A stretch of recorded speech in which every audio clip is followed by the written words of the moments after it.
Hey, welcome to this episode of Our American Travel. In this episode, later in the episode, I'm going to tell you that we attempt to winterize our travel trailer, and that's pretty much describes it pretty well. It was an attempt.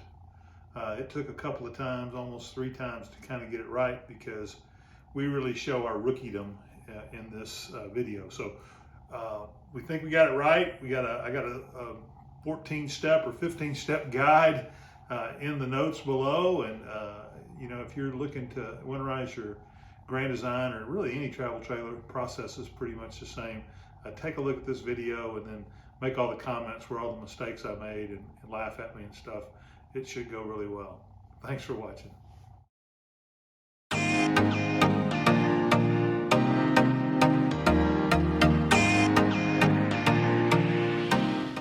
Hi. We're going to attempt to We're going to winterize our Grand Design Imagine 2500 RL today. We were actually going to go camping next week, but our forecast had us below freezing a bunch of days, and at night. We'd probably be okay, but out of abundance of caution, we're going to go ahead and empty the water out of the whole system, blow it out, and then we're going to put a little antifreeze in there. So the first step really to do it in the Grand Design is you want to kind of figure out where your water pump is. You want to kind of figure out where the back of your water heater is. So the way to figure out where the back of it is to find where the front of it is and then go to the back of it. So in this Grand Design, it is actually under the stove where the drawer is. You take that drawer out and you can get to the back of the water heater. So we've done that first. That may not be the best first step, but we found it at least. Another good step is to get your slide out. We put our slide out just to give us more operating room. It doesn't have to be out to do this. It's easier to get from one faucet to the other and to the shower and so forth in the Grand Design 2500 RL. So anyway, that's kind of where we started. Next, I kind of got this little checklist. I've connected the shore power already, so we've got power in here, easy to put things in and out with power, and the pump can run with power. It could run off the battery, but you know, it's good to have power. So we're going to go outside to the water heater and release the pressure and then drain the water heater. First steps in winterizing is to get the hot water heater drained. You don't necessarily have to drain it, but if you don't drain it, you got to put antifreeze in the whole thing. Well, you don't have to do that either, I don't guess, but if you don't drain it, you risk, you know, something freezing up in here. So the way to do that is, first thing we want to do is release the pressure. It's a good idea to make sure first the water heater's not on, because it's gonna be really hot water coming out of here. We knew it was off, been off for a while, and so there's no pressure in there. We had a little bit leak out when I did that a while ago. And then we want to drain it. You can see a little bit come out now. And the plug's down here. So ideally you have a socket that you can kind of get in there. I don't immediately have the right size socket. That's how it is when I do any project. I have all the tools, I just can't find them. So I'm going to try to use these channel locks and get it going. Don't know if I can. Looks like I'm making some headway there a little bit. Loose, you can probably just hand tighten. My wife told me I cut my hand kind of a sharp edge right here, so you might want to be careful with that. But you're gonna get wet if you set down there too low. Water's gonna come out of here.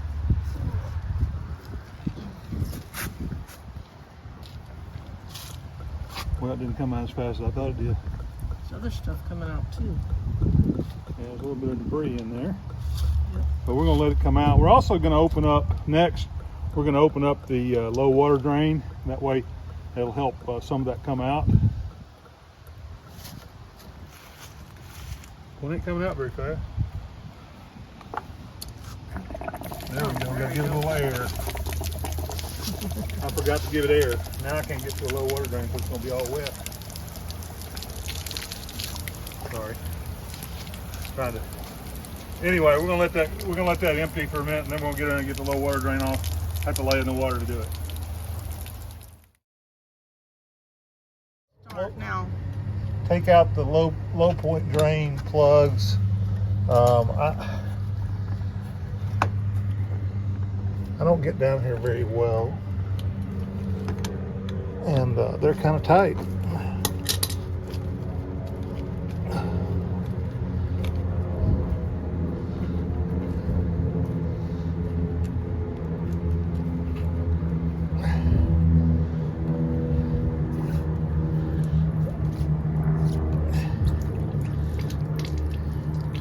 About to get wet. Kind of leave this cap off of here and just kind of put a paper towel in here. It just kind of keeps the bugs out. Only bugs in our hot water heater. And you know, we're going to clean this up a little bit I got this whole lot of paper towels out of the truck. I'm going to use them inside in a minute. So just going to try to dry that up a little bit. I'm going to close that off, keep it from dripping. And so there we go, there we have it. So we're just going to close that up. I don't think we need this again. We'll put our screen back on later. You notice there are 3 valves here. There's the one with the red, the one with the blue, and there's one at the top, kind of in the middle. The one in the middle is called the crossover valve, obviously the hot water valve and the cold water valve. So they're now in a position, sometimes referred to as the use position or the summer position or whatever, where we can actually use it. We're trying not to put water in the hot water tank, so we want to switch all of them 90 degrees. So turn to the right or turn to the left, whichever it is, all of them will be turned. So just keep it simple, not try to explain it. Just turn all of them 90 degrees.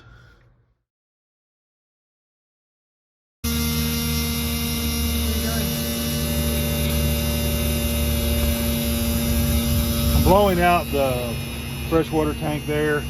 Just wanted to make sure I was below 70 psi. It's supposed to be about 45. It should be coming off there pretty good. So.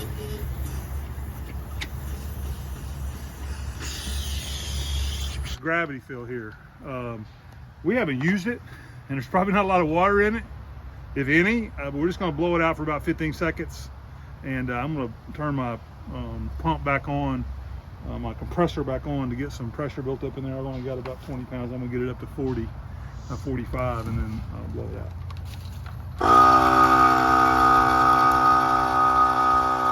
So I'm just sticking this in here. Gravity fill. There's probably not a lot of water in there. We haven't used it at all. We use the other one. We use the fresh tank fill.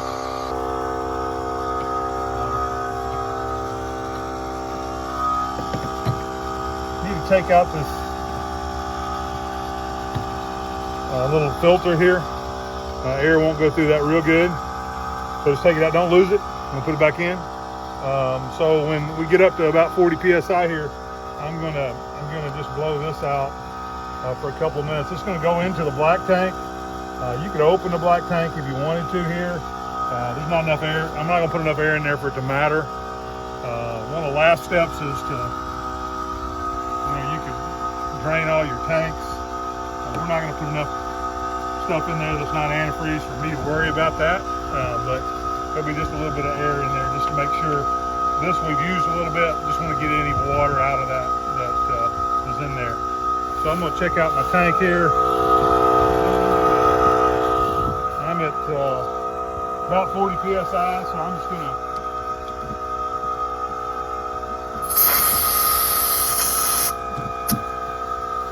about 15 seconds. That's it right there. I hear that little pressure thing build up. That's good.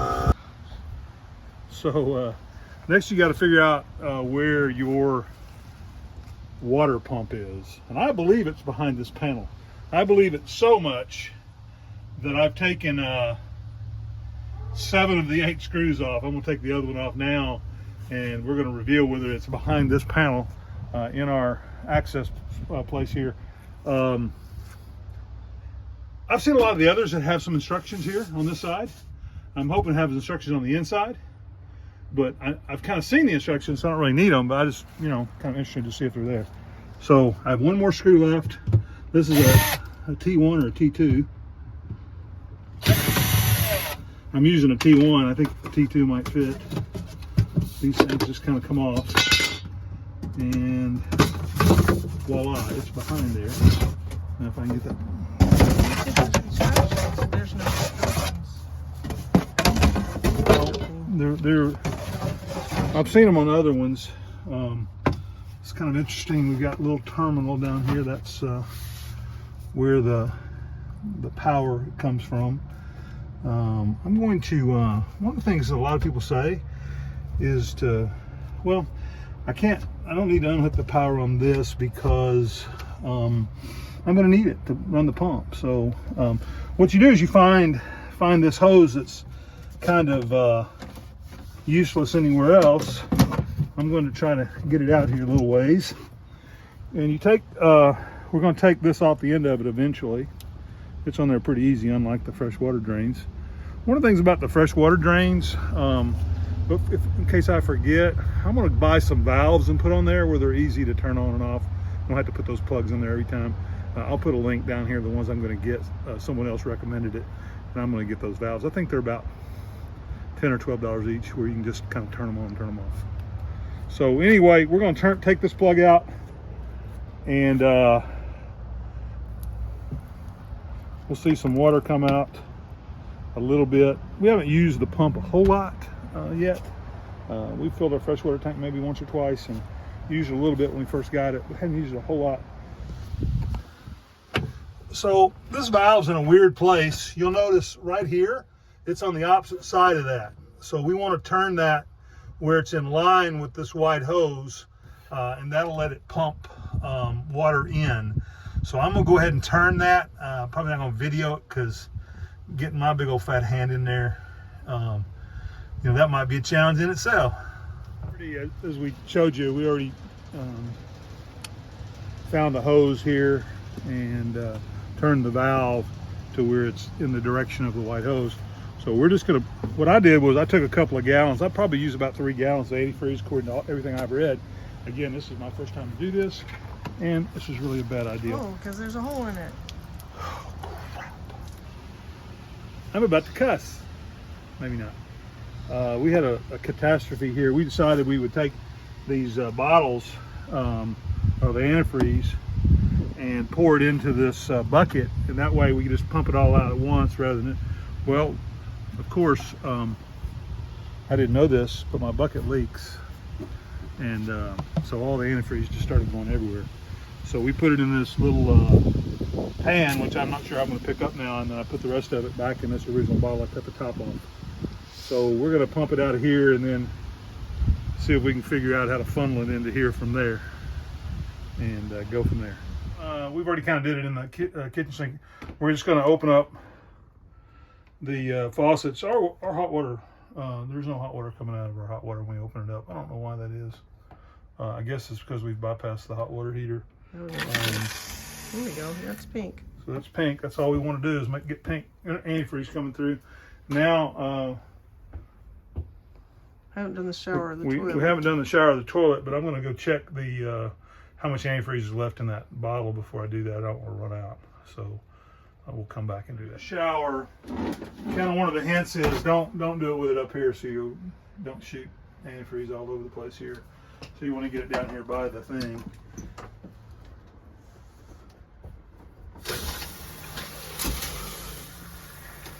And there's some pink coming out. I'm gonna let a little bit come out.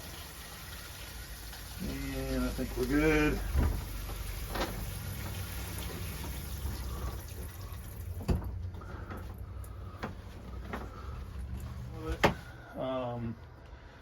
Just gonna kind of let it go there.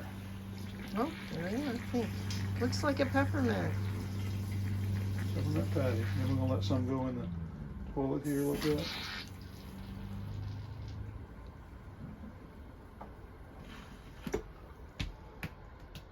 Just kind of cover the seal there, and so you make sure that you still see some running out of there after a while.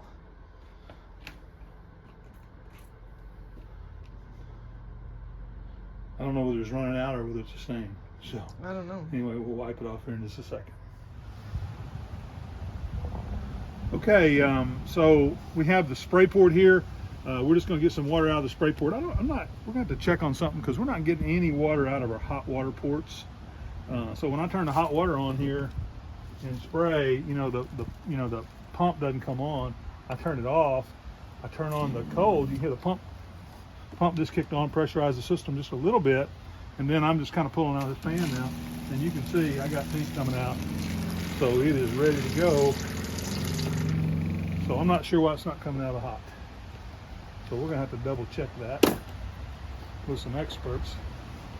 That was under pressure. I should have let the pressure off first. I'm getting pink out immediately. So we're good to go. Okay. Hi. Yesterday we were winterizing and we couldn't get anything to come through the hot water spigots and any of the hot cold shower, kitchen sink here, outside shower.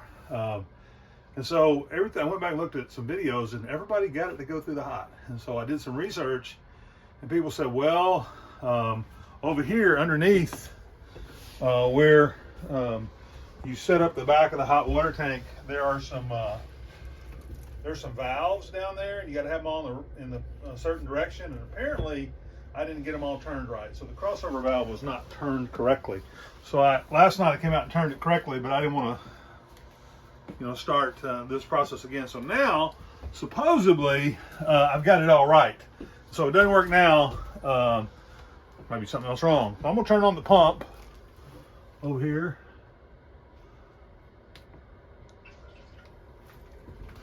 So we should hear the pump kick on. I heard it. That's still on? Yeah. That went off. Oh, it's still on. Hot water. Okay, good. So that's clear? There's no water attached to it. No, no. That's what happens. You got to pull it through the system. Oh, wait. See how it changes over to clear? It's pink. It's most definitely pink. You're recording? Most definitely? Most definitely.